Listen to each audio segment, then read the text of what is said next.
anything, I feel the same way.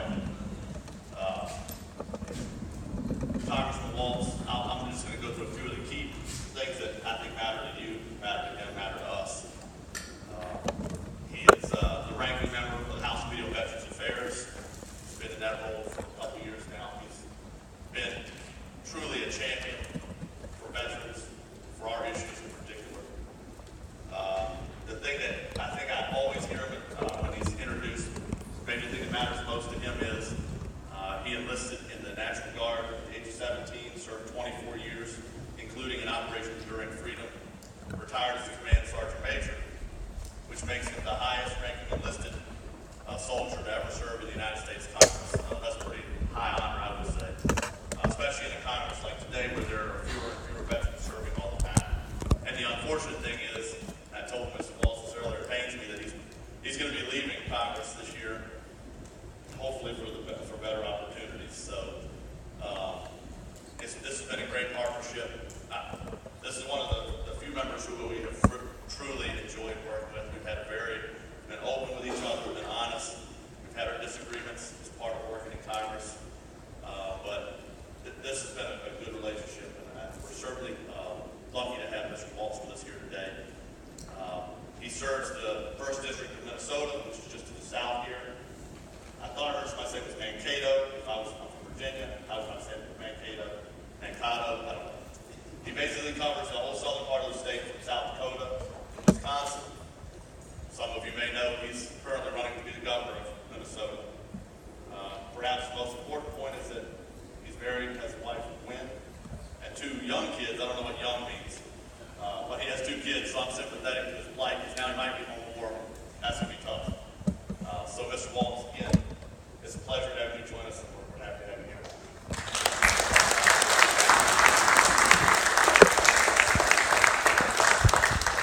Thank you. Well, good morning, everyone. And Carl, thank you for that. It's where I can ask you all if you know the difference between a political introduction and a eulogy. It's at the political introduction, one person believes it, so thank you for saying that. I'm grateful for it. President Zerflin, thank you. Congratulations to you. You are at the helm of an organization that holds higher credibility, higher esteem, not just in Congress, but in the eyes of the American public than probably any other in this country. You are the visible manifestation of sacrifice, the values that we care about, and every one of your members carries himself with that dignity that reflects that we're all in this together. So I thank you for that, sir.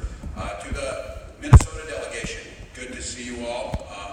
I was telling them the secret's out. It's this warm all year round. We just don't tell people so that it keeps traffic down, just so you know, in Minnesota. But we are certainly grateful you're here. And I was giving a little shout out to my Nebraska brethren. I grew up in Nebraska, and I graduated from Butte, Nebraska. 24 kids in my class, 12 are cousins, and that is a true story. That is not a dig in Nebraska. That's a proud statement about who we are. So I told them I graduated from Shattuck State College in Nebraska, which most of you know is the Harvard of the Midwest for those of us who live there. But welcome to Minnesota. Welcome to the bold North, home of Charles Lindbergh, Norman Borlaug. The Green Revolution fed the world, saved billions of lives. Also home to a humble people. State of Virginia and other places tell their children when they grow up someday they might be president. Here in Minnesota, with Humphrey and Mondale, we tell them they might be vice president someday if they work really hard. So that is who we are. As Carl said, I represent southern Minnesota, incredibly unique district. I live in a county called Blue Earth, and the reason for that is the soil is so rich and so productive. It is so black that it looks blue. We're the 9th largest agricultural district in America. Chances are your turkey dinner and Thanksgiving comes from my district in southern Minnesota. Largest producer of hogs, soybeans, corn, and we're diverse. We produce every single fuel pump for the F-35 jet fighters in my district, and we're also home to the Mayo Clinic, where some of the most incredible research in the world is going on to alleviate the pain and suffering that goes along with illness and disease and injury. But you drive right down the road from the Mayo proud that every single can of Spam in the world is made in Austin, Minnesota. So we are diverse people, we are humble people, but like so many of your states, we are patriotic people. We are home to 330,000 veterans. This is a state that has the honor of being represented by 55 Medal of Honor recipients. Just like so many of you and in my heritage, we come together to serve. And for that, I'm incredibly grateful. The idea of being able to serve your nation. And at the time when my father was a Korean War veteran, he took me to a small town. Our town was too small to have anybody who could swear you in, so he drove me to Springview, Nebraska, so I could get somebody off a tractor, a lieutenant, and swear me in the day after I turned 17. And 30 days later, I was in Fort Benning, and I still remember someone asked me, "Why did you join the infantry?" And I said, "What?" They said, "Why did you join the infantry?" And I remember thinking to myself, you had a choice. There was other things you could do in this. They didn't tell us that. Those days were still there. But we didn't question it. We served. That's the strength of this nation. That story could be told from Florida to New York, to Nebraska, to Minnesota. And that's why I'm grateful that you're here. You could have been other places. You could have done other things in your life. Whether that service was a draft notice or that service was a volunteer notice, made no difference. You went to serve. You could have taken your talents, you could have done other things, but you chose to join an organization and advocate not just for yourselves and not just for members of this organization, but for this entire country. And I oftentimes think of this with PBA. I'll say this, this is a unique membership organization, and when your folks come to Washington and your commander stands in front of Congress and testifies, it is clear in that room that you are the conscience and the voice of what can be right and what should be right with this country, and I'm grateful. And I would also like to say, when you've got a face forward, and this is my opportunity to say it if I don't get another one, there is no one I trust more in Washington than Carl Blake. When Carl speaks, I listen. When Carl tells me there's an issue, I listen.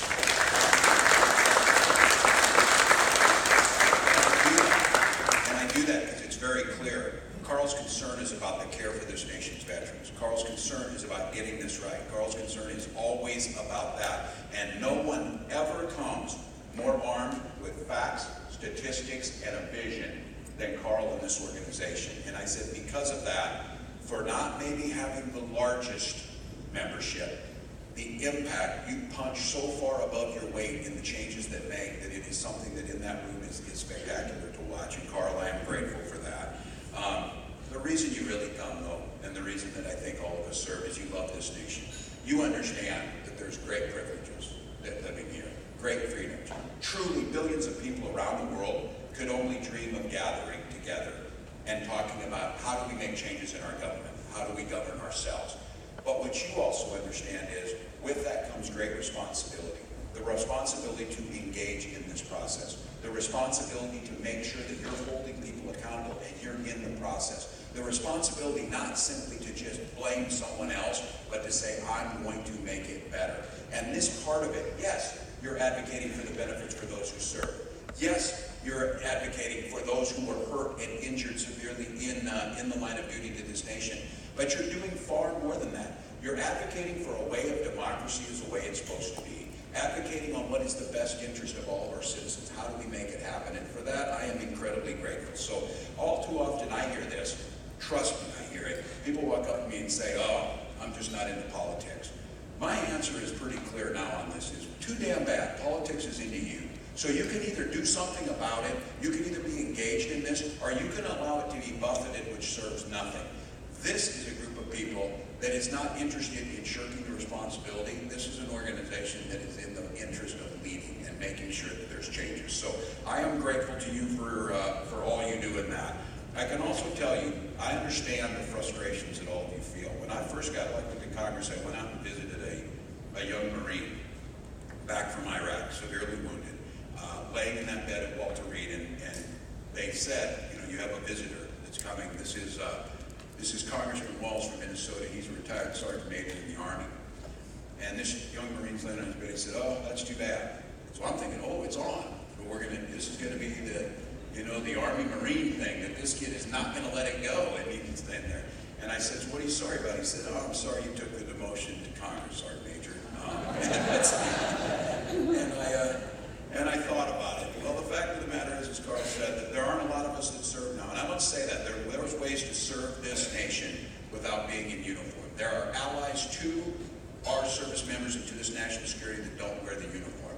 But there's something uniquely binding about sharing that experience. There's something uniquely binding about people serving in those positions who come at it from the perspective of where you are. Too often, people will ask me, in Washington, it's all this intrigue. Is it all this sneaky House of Cards type stuff that goes on? I'm like, nope, it's like Forrest Gump. Stuff just happens. No one knows why. You're just standing there, and all of a sudden this happened.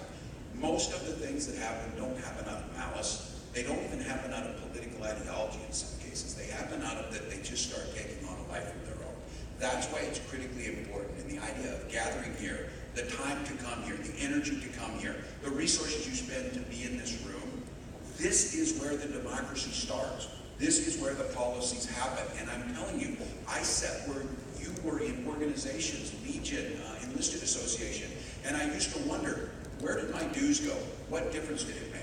And I stand here on the other side of that dais of the person receiving that information, and I can tell you this, it matters more than anything you can imagine that you gather here, that you put resolutions forward, and you bring that message to Washington, and you get and retain the highest quality people to every day being there. If lobbying is a pejorative, so be it, but thank God that you have a lobbyist at the door looking out for America's veterans to make the case, because outside my congressional door, there will be a line down the hall of lobbyists. And I'll guarantee you they make a hell of a lot more than Carl does lobbying for other things. And they stand right there to make the case. And people have to make a decision. How are we going to divide what we do? So I am truly grateful you're here. We're stronger when we're together. This congressional dysfunction has got to end. It would be funny. I often say this. It would be kind of funny if it wasn't so damn sad. Because a polling just came out. And this is almost consistently that we usually fall as members of Congress.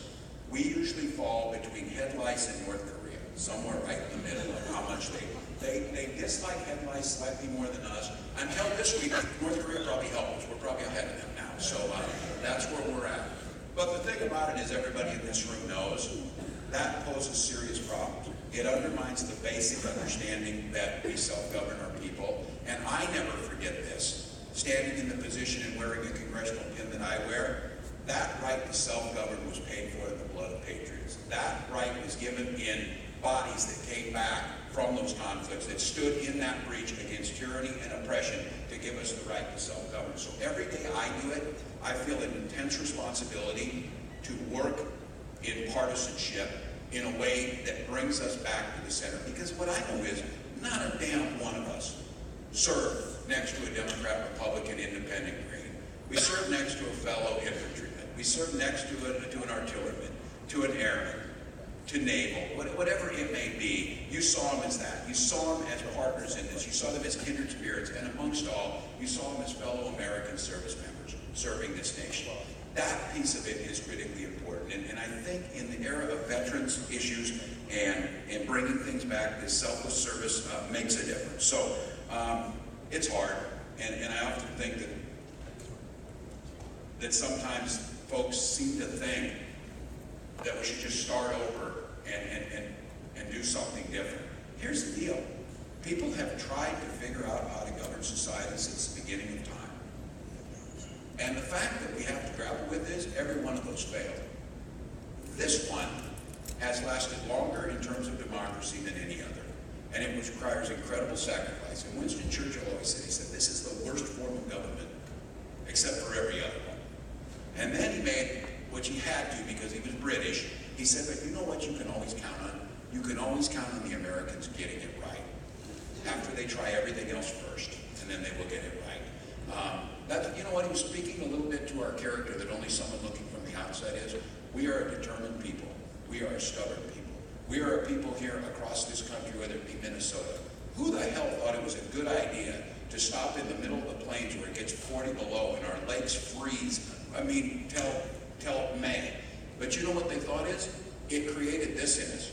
We are such optimistic people. Hell, we're people who drive on water most of the year, so we can do that.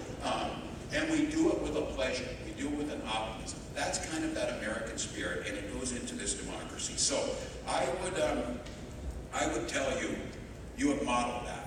You have inspired us. And I think over the partnership that I've had with this organization as a member of Congress now going on 12 years, I'm proud of what we've done together. We have changed the trajectory. We have made sure that our budgets are now starting to get closer. I often hear people demean and say, in the last 10 years, we've doubled the VA budget. And they say it like you should get a boo line. Every time they say it, I'm saying, yes, that's exactly what we did. We doubled the budget because we're at war. We have an aging population. We have a VA system that needs to be there, needs to be consistent, needs to be innovating, and needs to provide the care that was earned. That is going to cost money. That is the cost of war. I'm a school teacher by trade. I'm tight as hell. If I thought I could pick up the extra pens here at this convention, I would do so. That's what, see, you're already getting them. So that's what we do. So it's not about that, but it's a responsibility. It's an idea of creating a false scarcity that we can't take care of this issue. This is one, and these are not winning the lottery type of situations. These are the cost of national security. This is a cost that I can tell you, whether it be southern Minnesota, or this great nation, my neighbors are willing to pay. My neighbors are willing to make the care. Our job, and I would argue your job is to make sure we do it correctly. I often hear about this, oh, man, I hate members of Congress or whatever. And I will remind all of you, every single one of us was sent there by the voters. So I tell some of the people, you own some responsibility in this too. You're the ones that sent us jackasses there, so own up to some of that. Own up to some of that. And if you think you're just going to throw the bums out and that's going to fix it, there's a whole new set of bums waiting. Trust me, they just keep lining up to do that. That's not what it's about. It's changing the way we govern. It's co-governing together. It's a clear space, and I make no bones about this. I don't want to do anything that has not been worked on together, cleared, and supported by PVA. Because if I'm bringing something forward in the VA committee, and you're surprised by it, or you're not signed on to it, why would you assume that I would stand in front of you and know more about the experts that you have in this room? That's a co-governing model that makes things work. And last summer, when the New York Times wrote a story, they said, you want to know how Congress is supposed to work? Look at the VA committee. They're not talking about us, just as Dr. Rowe, the chairman, my good friend from Tennessee. We don't agree on a lot of political issues. Hell, I can barely understand him. He's from Tennessee. We need translators.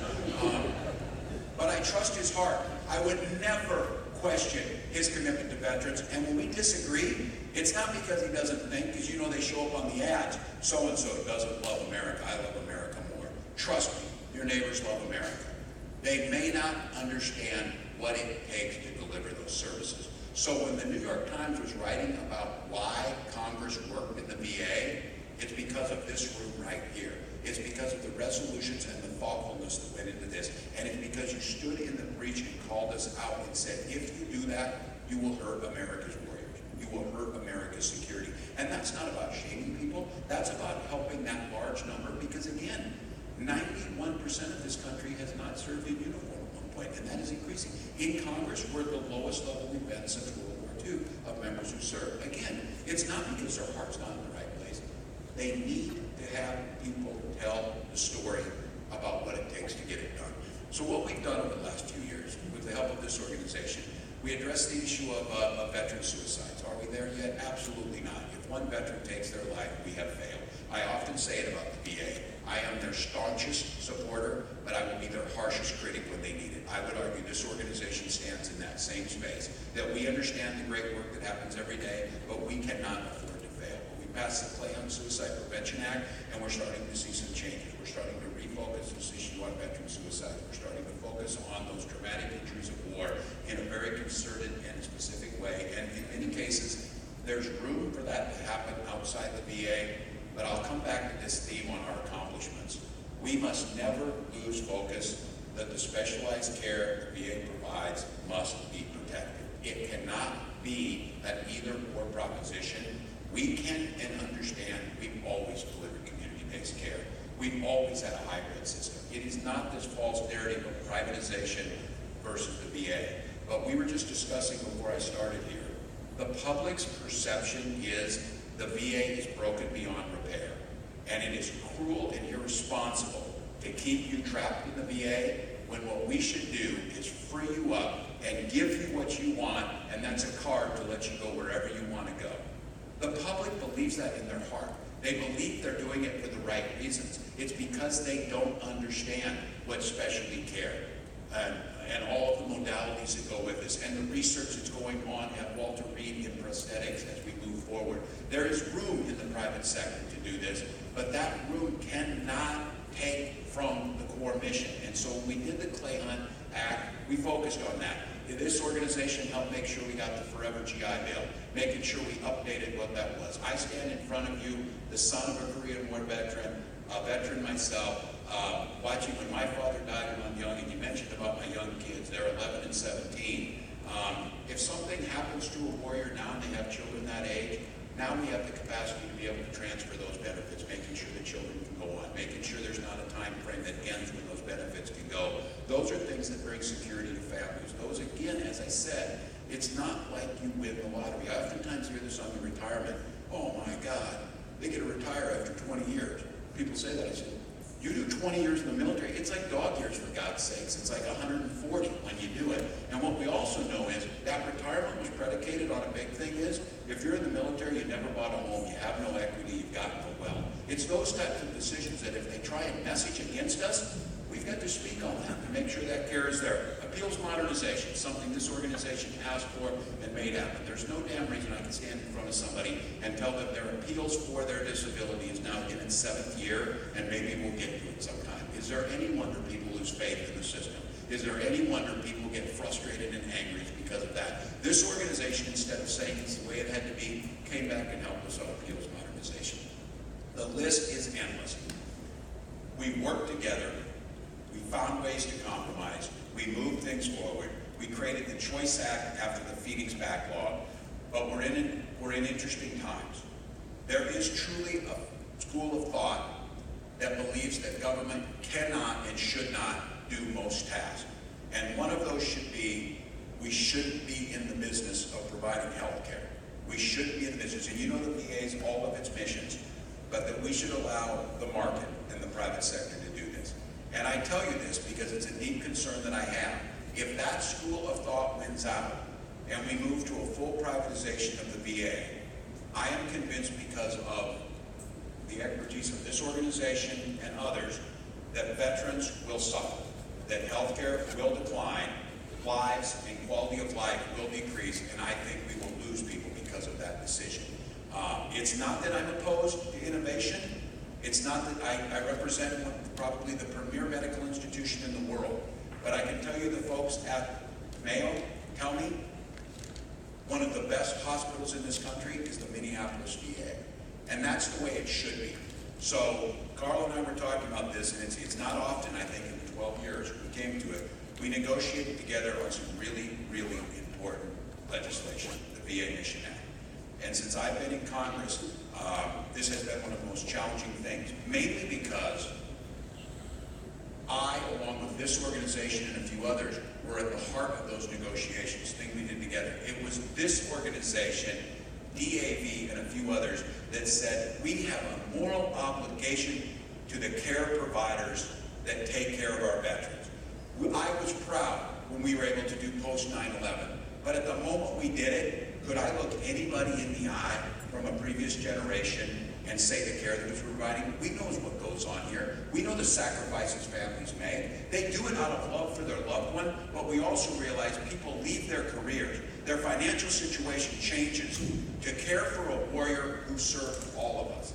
Each and every American citizen, those 90% who did not serve in uniform, they want to help that care provider.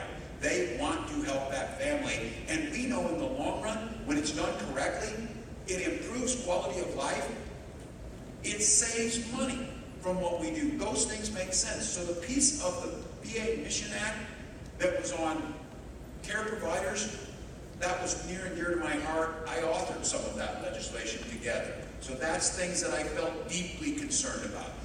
The issue on care in the community, the Choice Act, It doesn't work the way it's supposed to. It causes problems for people. It needed to be reformed, and we do need to give people the choice that in some cases, if I need to take a blood draw down in southern Minnesota at the Sleepy Eye Hospital, do it in Sleepy Eye, Minnesota. Don't ask someone to drive to Minneapolis through traffic, get a blood draw, and go back home. But be very clear, the coordination of that care should be through the VA. It should be seamless and lined up, and we can make that happen. I'm not opposed to that because we've always done it that way. But what happened in this, and I say this, the thing that lets me sleep well at night is that this organization, Carl and the president, are on watch. Because we made a decision that needed to be made. We made a decision that said we're going to switch from mandatory funding over to discretionary side to give the VA the ability to do this. The CBO says it's going to cost us $47 billion over these next 5 years as this goes forward. There is going to come a day, and it's going to be May 1st of next year, that we are going to hit the mandatory spending caps. At that point in time, a couple of things are going to happen. And again, what makes me feel better about this is you are not going to let it go badly. But the scenario is, if it does go badly, we have let the zombie into the house that will devour all of the internal capacity of the VA to feed the beast on the outside of the VA. That is my assessment from 12 years in Congress, 24 years as a service member, and someone who's worked on these bills. So the choice on the VA Mission Act was a very good piece of legislation that I'm proud that had my name on it all the way to the end. I did cast a no vote at the end. I'm leaving Congress. I'm going to leave this unfinished business to the next Congress, and should it go badly, it will have catastrophic consequences. Now, that's worst case scenario. And I tell you that, I might be predisposed to that. I served in the military for 24 years, but I also supervised the high school one troop for 20 years. I know how stuff can go bad when it goes bad. But this is your call, and this is my challenge to you. You have always been there. You have always held Congress accountable. We have always attempted to find the money. It's not always been good. Some of you in this room remember when the budget shortfall happened, 2002, 2003, we just locked off Priority 8 veterans. See our budget balances, we just don't let people in. That capacity to do that still hovers over us. It is going to have to be answered. And I ask you this, the Caregiver Act passed. What we did in the House Veterans Affairs Committee is we authorized the program. Well, we could authorize a whole lot of things, but all of you know, that's just talk. Somebody's got to put the money into it. And now there's a little glitch, we're not finding the money. That's where this always comes back to. So I'm asking you, this is the right thing. This was good legislation. Advocating for it to get passed was the right thing to do. My vote on this was a vote of conscience in the future, one that I think we hold cards and we hold strength that I think sometimes we underestimate, that you can make things happen that people would not have thought. This may not have been the time. And as I said, if there's anybody I trust to make that decision, it's Carl and this organization. So I rest easy that we're in the right spot now. But my call to action for you is, going forward, this battle is only beginning. This continuous desire to move those resources out. And again, let's all be very clear. If moving those resources out into the private sector increased care, made your services easier, improved your quality of life, then we need to be for that. We need to be for the ones that happen. But this is an organization that knows through history that has not happened in many cases. That is not the reality that's out there, and it causes more problems of care coordination and less the high quality of standards and outcomes. So that's out there. The good news is you'll be there. You'll make this happen. I truly believe that. The country will not let us fail on this. And the other good news that I think will be the next marker on this is something you've also advocated for in all of us. I understand that possibly this summer we're still going to get a Blue Water Navy bill fixed. And again, I'm very grateful for you. This is one of those things, again, I'll just tell you this last, we'll take a few questions, but the last story on this. This is when Congress can function really badly. On the day, well, regardless of where you're at on the recent tax cuts, we were doing the tax cuts on a day. On that very day, a bill that I authored on making sure that our Blue Water Navy veterans, this is an issue that I've been near and dear to my heart, We authorized Parkinson's and ischemic heart disease because of a group of people in southeast Minnesota down in Wabasha, Minnesota. That's a place where Grumpy Old Men was filmed. There really are those guys down there. And 5 of them got together and they played cards together every Monday. They had 2 things in common. They all served in Vietnam and they all had Parkinson's. And what we started to say is, in the Mayo Clinic started researching and said there was a correlation between the dioxin Agent Orange and their Parkinson's disease, and that was approved. And all of us in this room know there was a lot of folks serving off the coast, serving in Guam, serving on those vessels where they don't get credit for being on the ground or in the rivers of Vietnam. No, they were on the ships in the bladders where the crap was stored. They were eating sandwiches after they had it on their hand, and the water filtrations in their ship was pulling that stuff off. So we all knew, and I authored a bill to fix the Blue Water Navy bees. Well, they brought it up on that very day we did the tax cut, but they said we had to pay for it. I'm like, okay, let's pay for it. Well, that means we have to cut something. The decision was made to round down the benefits for every other service-connected disability and save that 92 cents or whatever we saved in each one, $12 a year. They said it's only $12 a year.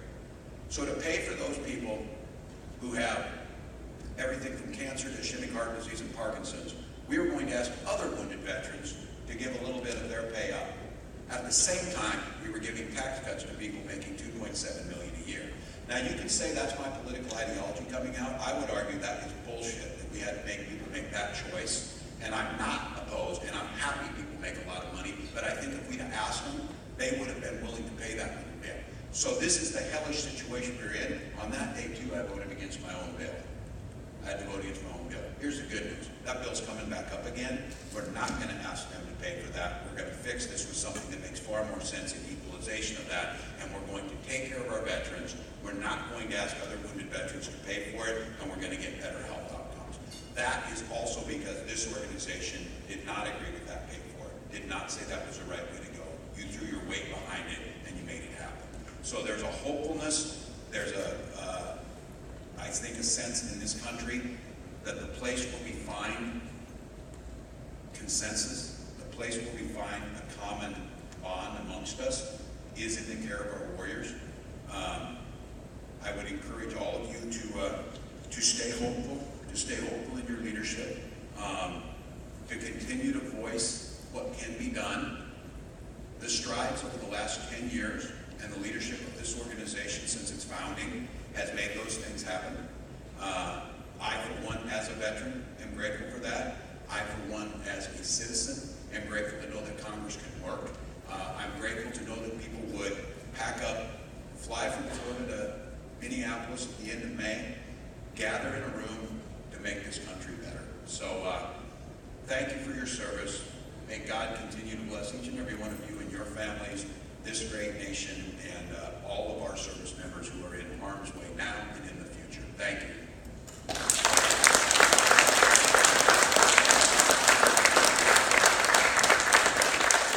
as I said yesterday, we had a couple of chapters submit questions. We're going to let them go first, and then the congressman has graciously agreed to take a couple extra questions if people want to ask questions following his remarks.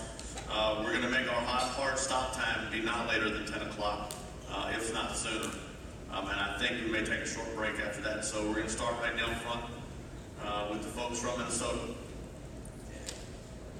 This is Ken Klein from Minnesota, Congressman.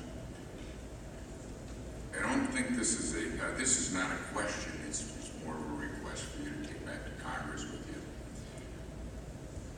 The average age of our memberships falls between 65 and 74 years old, getting older every day.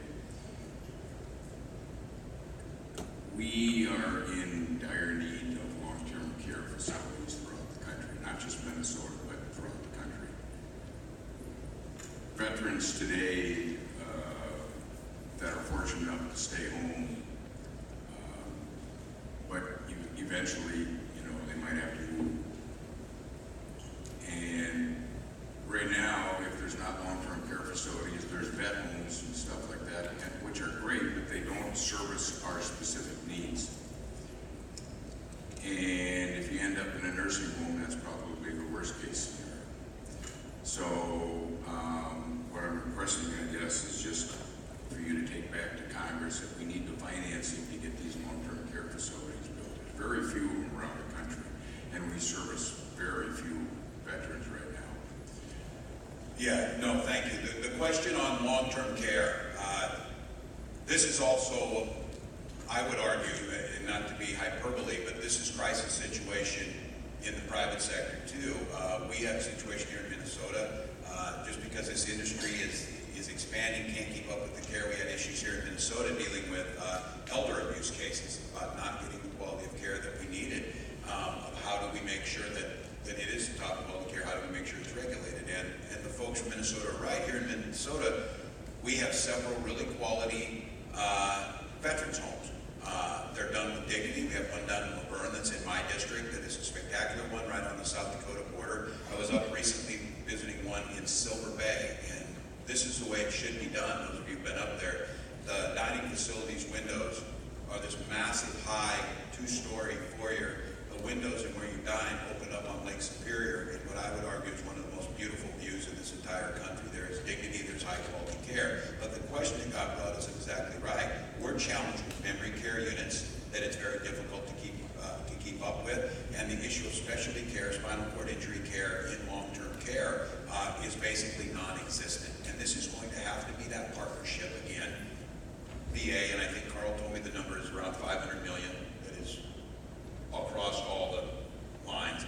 The states are going to have to step into a part to make this happen, and it is not happening. It is going to exacerbate quickly, as I said, both in this constituency and in the broader public, and it's one we have to have a conversation with. And again, I would argue that this starts with a commitment of the public wants to get this right, but there's a narrative out there that there's a false scarcity, that the pie is this big and you have to keep cutting it up smaller and smaller.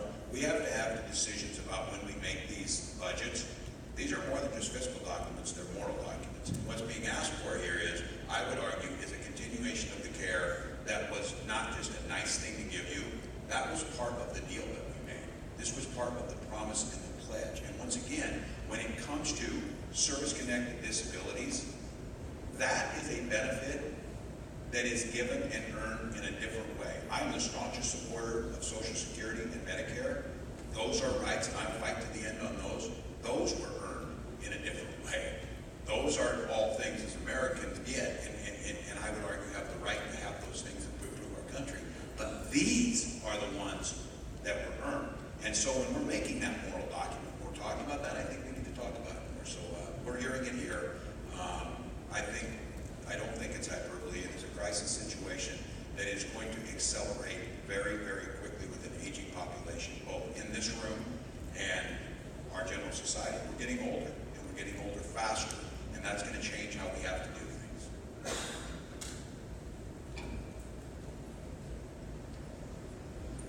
Stan Brown, I'm president and representative from Missouri's chapter, about 650 members. First, I want to say, I want to express my appreciation for all you've done for vets over the years. And I think it's just excellent. And a side note, as a little bit of a rarity as a fellow Democrat in the midst of a lot of Republicans here, probably, I really appreciate some of your somewhat political comments on the tax breaks, etc. My question is, I can tell you with our chapter, we have a spinal cord center, a capacity of 31 beds. They should have 27 beds. Staffing shortages for nurses continue over the years, so they can only do 24, now 27 beds, which literally means vets at home with a bed sore after a covered home as opposed to the medical. The VA medical director and their staff say, well, we've got people in the queue, they're getting vetted, but still the process takes 6 months or longer. Prior VA secretaries have said, we're going to fix this, but it's still not fixed. What have you seen in Congress? The Mention Act doesn't really address that. Do you see the hope for Congress on any bills or changing that to get nurses, professionals on board quicker? Yeah, thank you. this question. There's about 45,000 open vacancies in the VA. And not to be disingenuous, some of that is through natural attrition of people going out and people coming in. But let's be very clear, and this was part of it. Every time we have given emergency funding to the Choice Act, this organization, myself and others, have demanded internal capacity plus-ups too. I'm convinced that the Mission Act, the $2 billion we had in plus-ups, I think they're going to start using it right away on the outside. I don't want to be the naysayer, and I'm not saying it because I want to be proven right. I'm saying it out of experience on this. And I think the narrative on this is, what I've seen in Washington, D.C. is, there's the belief, and trust me, I voted for the VA Accountability Act, and I took a lot of hit on that. But I wanted to make sure that the capacity, I believe in your collectively right to bargain. I believe in your right to be able to make sure that you're there to have due process in this, but I wanted to also make sure that we had the ability, if people weren't getting things done, mostly middle and upper management people, that they were able to move. But it's not those people they're working with. There's a belief that you can fire your way to a better VA. Trust me, you cannot. You must hire the best and retain them to make sure those quality care providers are there. So the mood right now is, to be very honest, and it's not real cheery on this, it doesn't appear like there's a sense of urgency. And the point that was brought up that is very good, I will be the first to tell you, the federal government's hiring system is way too onerous. It's ridiculous. And again, do the job there. The good providers in the VA, they don't want a bad provider there, but they certainly don't want to have a workload that it takes 9 to 12 months to get a physician to come over. Who can make those kind of decisions? Who can leave private practice and wait 9 to 12 months to hear that they're going to be hired into the VA? So I think we need to streamline that hiring practice in a way that doesn't short-circuit the vetting process or the credentialing process. I know there's things in that matter, but we can do this. The private sector is able to do it. Mayo Clinic is able to hire high-quality physicians. They're able to hire them from all over the world. They're able to have them meet the standards of licensing and credentialing and have them working at the Mayo Clinic within a much shorter amount of time. So I think that is a focus. I think, again, this narrative that everybody in the VA is not doing their job, that we need to fire people, we need to get rid of the bad employees, that they're just hanging out there, whatever. Nobody is going to stand up for a bad employee. They should be removed. But we should also understand is we've got a lot of great people there. The morale of the VA can't be continuously torn down. And one of the ways that happens is when you're overworking people, you're double shifting, you can't get folks in. We should make the case. We have to compete with the private sector.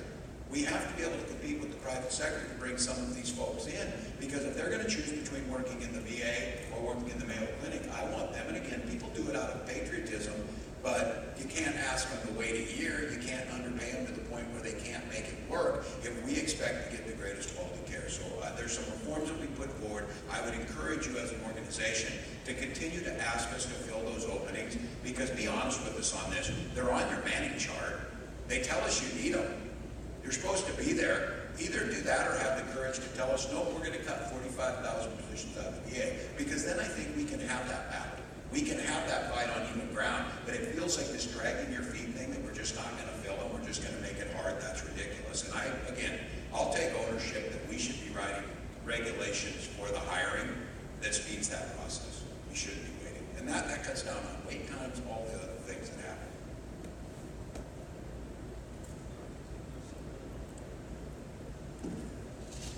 Again, thank you, Congressman Walz, for being here. And my name is Todd Kimmer, Vice President of the Minnesota chapter. I am the Vice President. Absolutely. See? So it's not so much and I thank Stan Brown for being able to steal a little bit of my thunder on this, but I'd like to build upon what he has asked you. The VHA has not maintained its capacity to provide for the needs of the catastrophically disabled veteran. Reductions in both inpatient beds and staff and spinal cord injury disease units have been continuously reported throughout the system. SCI nurses continue to work more hours of overtime due to understaffing. Lack of staffing is an unnecessary and dangerous trend that has led to staff burnout, low morale, and in some cases jeopardizes the health care of patients. Considering SCI veterans are a vulnerable patient population, the reluctance to meet legally mandated staffing levels is unacceptable at best.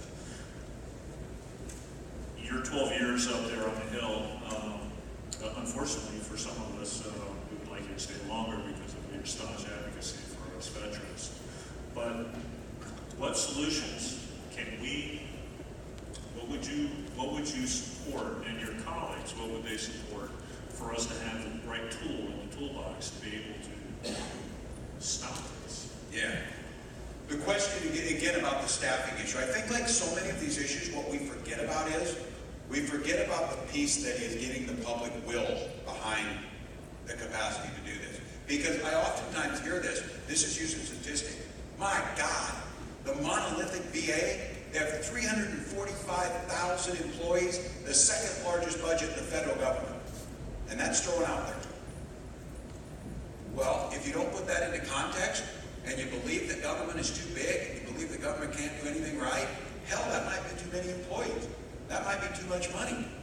Put it into the context of the veterans we have. Put it into what we're paying per individual. Put it into context about what is our moral responsibility provided. I think we forget this, and I think this is, to be honest with you, I think we're in perilous territory when 81% of the population in this state thinks giving you a card is the best way, and then closing the doors at the VA will save money and make care better. That's just the reality of this. You in this room know that's not the case, but that's the belief of where people act, because that's the narrative that's gone there. If it's a broader narrative that you have a dysfunctional government that doesn't work, I oftentimes say that the people who say government doesn't work, and they run for office, get elected, and prove it by making it not work. That's frustrating to me, that I don't want to spend an extra dime. If we don't need 345,000 people, then tell us and figure it out. But until we convince, and I would argue, educate the public about what it's going to take to deliver these services, this is not cheap. This is expensive. Are we still willing to commit to it? And then how do we make it more efficient? And I'll be the first to tell you, if they're doing anything that's inefficient, if they're doing anything, and I am convinced of this, that it's not nurses and providers when we gave them a lot more money. We gave them enough money, I think, to hire some of these positions, but I didn't see a lot of nurses and doctors getting hired. I saw a bunch of mid-level managers getting hired. And I'm like, where the hell did they come from? What are they needed for? That's not what we were hiring for.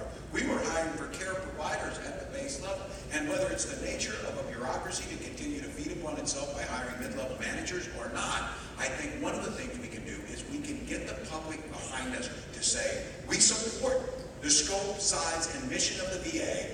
We want you to audit it to make sure every dollar is being spent right. And if we need to, which we know we do, hire some of these folks, then you've got the public behind you. Then how does anybody in Congress, regardless of political ideology, regardless of where they live, how do they vote against that? And I don't think we build up enough. And thank God for you. I'm telling you, if it would not be for the veteran service organizations, we wouldn't have gotten most of this accomplished. Not because I believe my colleagues don't care about veterans. We wouldn't have built the political will that would have made it. Because trust me, if somebody knows, and I know this well after last week, if you're going to cast a vote in opposition to 38 veteran service organizations, you better put a pillow on your butt, because it is going to get kicked for a long time by people out in the public.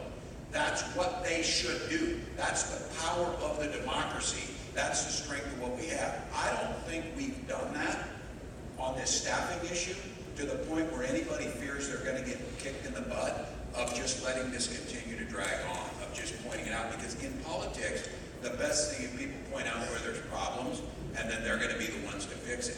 I think that my colleagues, the thing they fear the most is when everything's working really well.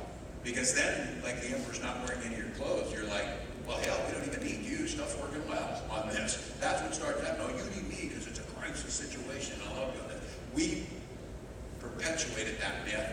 We've got to get the public to believe this. We have to do it. And again, full disclosure, believe that the mission of the VA and that specialty care that they provide is absolutely critical to the well-being of this nation's veterans, and there's nobody else who can do it better or more efficiently. So I start from that premise that I've got to defend that, build it up, make it work, hold it accountable, and deliver the services. So I think that's where it starts. I think you need to raise your voice and talk.